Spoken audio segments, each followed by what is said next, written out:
Hey y'all, this Geek Girl coming at you with more movie reviews. This is Stephen King's It Chapter 2. Holy cow, you guys. If I thought the first one was good, the second one blew it out of the water. Because I was kind of under the impression, okay, so they did nothing but the kids this time. There's no adults. They haven't grown up yet. That's how they did it the first one. And the original one, they had it to where they're already adults and they started remembering everything and bringing it back and whatnot. And that's how they told the story. And then the second part of it, they came back to Derry. Not this happy little Jim, because I thought, okay, this is strictly about the kids in the first one. The second one's strictly going to be about the adults. No, I was pleasantly surprised, because not only did they stay true to form of it, them bringing the kids back and having memories reborn, and they're reborn and rethought of and remembered and whatnot. Oh my god, it was such a good movie. Oh, it scared the crap out of me. It did. It was just awesome. And then you get to see them start bonding again and start to see how Ben was still in love with Bev, and Bev still thinks it was Bill, and all that jazz. And then Bev realizing that she always knew it was Ben, and um, Eddie and freaking Richie's relationship, they just picked up like they never freaking been apart. They're always cussing each other out, making fun of each other, making jokes, aggravating each other. And then after a while, and this was not in the first movie, but if you read the book, there was a little bit of read between the lines type of a deal. And this one, I really truly thought, and it really brought it to me. This one was closer to the book than the original one. These two sets of movies, and I loved it. They did so well. I loved how they did this, and then they didn't bring Audra in, which is Bill's wife, which is fine. We can deal with that. They left that part out. That really didn't bother me one way or another. I'm not going to tell you who he is because you got to find him yourself. I love they incorporated Stephen King himself into it. I love it love it when he is in his own movies. That just tickles me to death. It does. I love playing Find Stephen King in the movies. I do. Because, I mean, I love it how he puts himself. It's kind of like watching Stan Lee's little cameo appearances. I love it when you find them. It just makes me so happy. Because it makes you realize they care so much about this.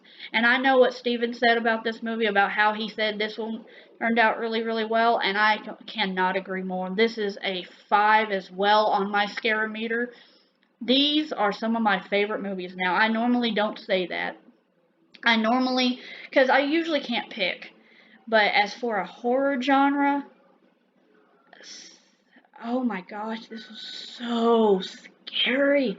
And then they're torturing he's torturing the kids by putting these other kids in front of him and making them care about him, and then he starts attacking them and all this jazz. And he's just basically, he's not really even doing anything. He's got to eat. I mean, he's eating, but he's doing it to tick off the Losers Club and to make them feel bad about themselves.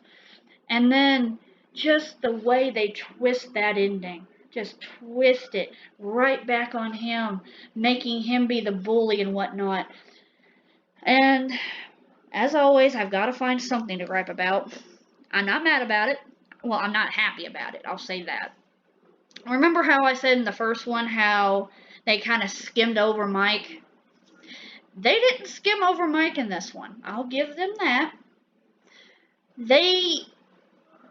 I don't want to say destroyed because that's too strong a word. They tweaked his character, because Mike was not a coward. He wasn't a very soft-spoken guy. He was a good guy.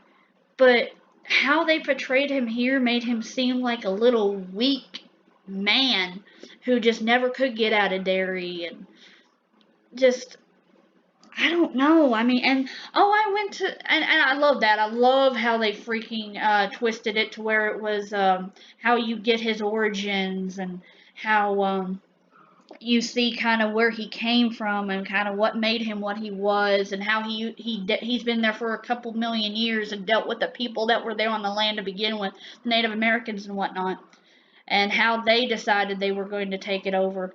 And but all the time they're like, "Oh, you lied to us. How could you lie to us? Why didn't you tell us this? Blah blah blah blah blah."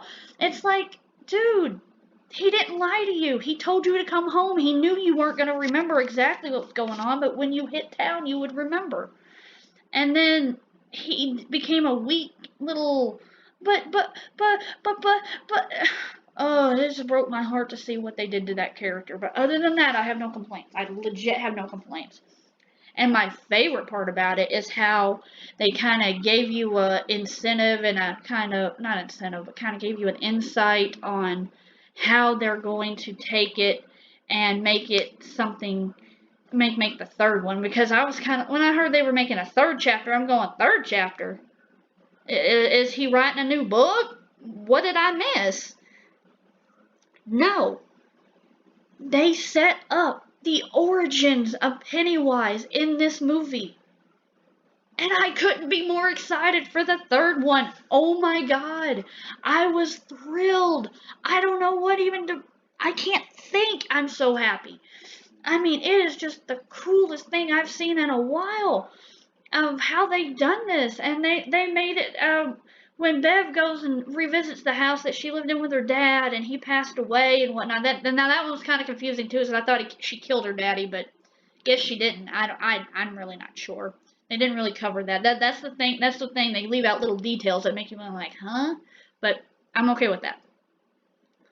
But anywho, she goes and visits her daddy. It occurs. Mrs. Kirsch answers the door, and she's Pennywise, which is really weird, and she's butt freaking naked. Yeah, don't let your kids watch this. My 8-year-old so badly wants to watch this, and I'm like, no. She watches most horror movies with me. I said no to this one, and I have good reason. I don't want to be up all night. Yeah. Anyway, but yeah, she's butt naked, and then she turns into this tall, creepy thing that is attacking Bev and whatnot. But she's telling the story of how her dad was in the came to this country with $14 in his pocket, and did all this, and how he became a carnival worker, and she sees a picture of him, and it's Pennywise in like a regular person, not like a clown, not like the spider thing, a regular person. Oh, don't let me get started on the spider thing. But what I love about this is, yes, it was comedy in the first one, a little bit from Richie. But in this one, it's him and Eddie always arguing, and then Richie making his little comments. And it's actually fairly funny. I mean, it made me laugh a lot. This is going way too long, but I cannot stop thinking about it and talking about it. I was happy. I'm so thrilled. But y'all let me know what you think about it in the comments. Let me know if there's anything else y'all want me to review. Give me a like, give me a subscribe, and we will see y'all later.